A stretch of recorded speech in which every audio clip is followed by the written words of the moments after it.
What's going on, guys? Back with Diaz Developments. This is going to be episode 2, and it's just going to be another maintenance. I'm here at LKQ. I need to pick up a EGR sensor. Looked online. They're brand new OEM, like 25 bucks, but we're going to go in here, see if we can get one for cheaper, and pretty much save some money, get a OEM part, and should be a quick and clean repair. So. Alright, so I'm here at the junkyard. I'm looking for an EGR sensor. The code came up recently on the truck, and just pretty much gonna get it fixed. It's only gonna take about 2 seconds to clip off and get it done. So.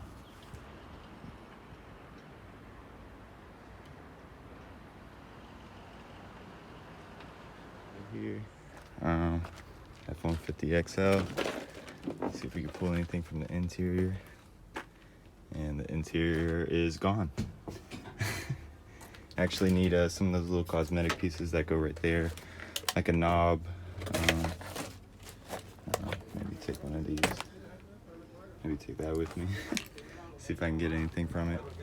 But it seems to be that the interior has been junked to the bed of the truck, so looks like won't be using any of that shit. So yeah, EGR sensor is right over here. So I got the EGR sensor. I just cut the wires. It came off of right here. Plucked it off and got it off right here. So this is what we're gonna need, just to kill that code. Hopefully it works. Sometimes it's a 50-50 with these. So, you know, it can be either or. This is also where I got the master brake cylinder right here, which I pulled off and replaced that shit out too.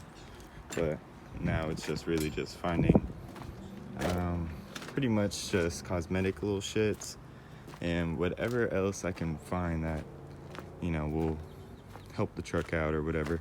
I also got some under support brackets. Like here's another one, but this is the V8. But if you look right under here, this right here, I got the replacement for this pretty much too. So it actually cracked it when I was pulling the truck out from initially where I got it from, and that's why it needs to be replaced for that little under support bracket. So all right, so we're back from the junkyard. Sorry about all the background noise. We're right next to the highway right here, so it's kind of loud. Got the EGR sensor right here. I couldn't pluck it off, so I just clipped the parts, so I'll get it off whenever I get back. But hopefully it performs well. It actually came out to 12 bucks. I was thinking more like $2, so it was kind of a fucking rip-off, but it worked. So we're gonna get it put in and then run the OBD code reader, see if it pops back up, and if it does, we're gonna bring this back, go get another one. So actually we're coming back from the junkyard and went to see one of my stepmother's wicked Mustangs, as she calls it. It's got a lot of cosmetics, but it's pretty cool. Got what is it, the 5-speed? 5-speed. 5-speed, yep. She wanted me to come check it out just to see. It's got a weird crank noise, so we're gonna plug in the code reader and then see what comes up. So let's get it.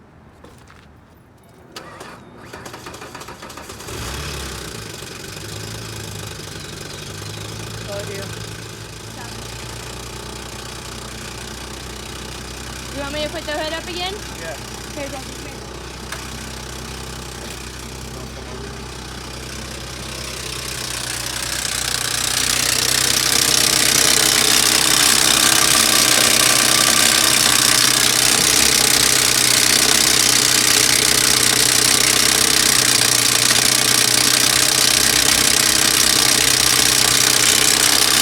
Got a pretty vintage knock there.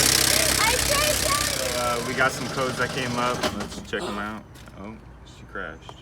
Oh shit. She's never done that before. Okay, what's wrong? Okay, so we got looks like you got an O2 sensor heater circuit bank. Okay. And got an evaporative emission system leak. So a small leak. Okay. Let's see if we can come up with any other codes. It's wicked though. Alright, just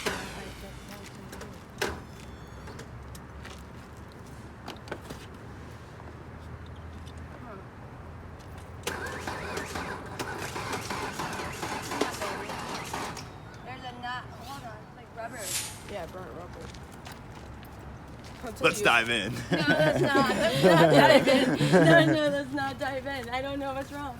I told you it sounds like the transmission. No. That's I not. do see what you were saying though, when it sounded like one of the spools.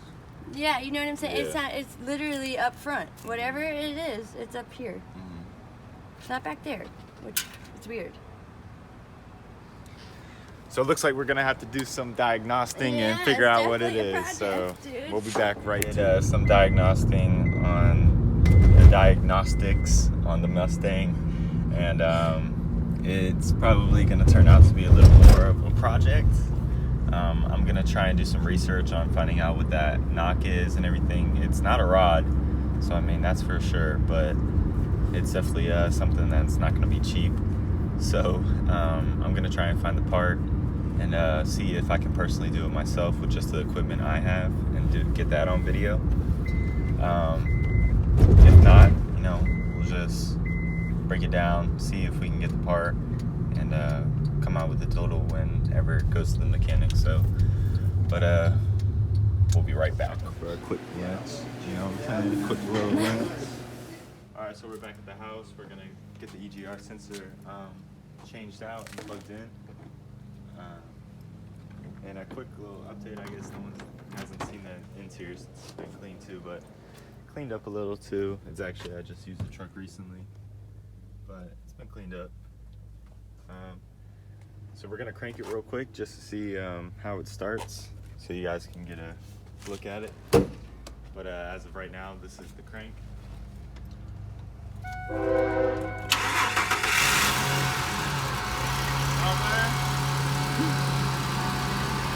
So it cranks up pretty good.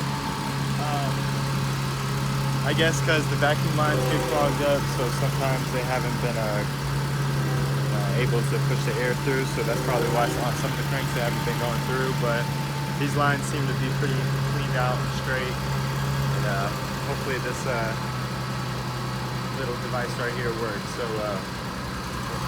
let's get it done.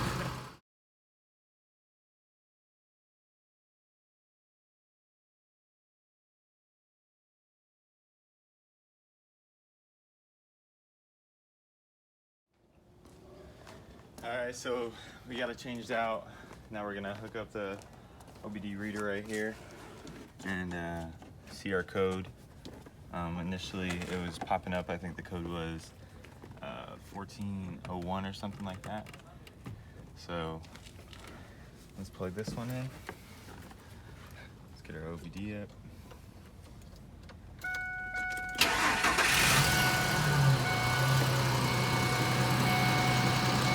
Service engine's still on right here, but everything else is cleared up, so we're gonna run it through right here.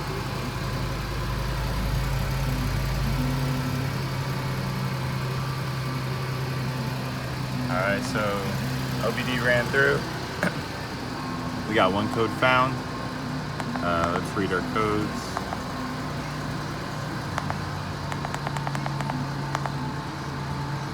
So here we got the diff press feedback EGR circuit high input, and that's the 1401 as I was saying. So we're gonna clear the code. So we got the code erased. Now we're gonna cut the car back off. Crank her back up, see if she works.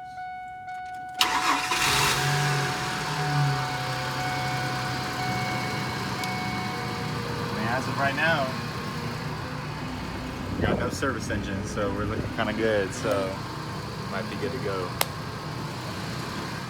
So we're gonna add the EGR sensor to the parts of bullshit that's already been changed out. So, and like I said, here's that old master cylinder.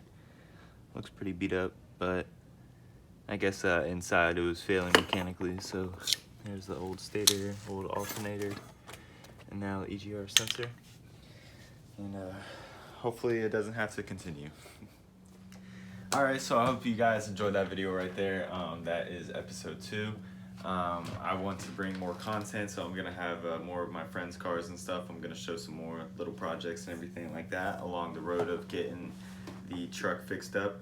But if you guys like the kind of stuff I'm dropping, please make sure you like and subscribe, and you guys have a blessed day.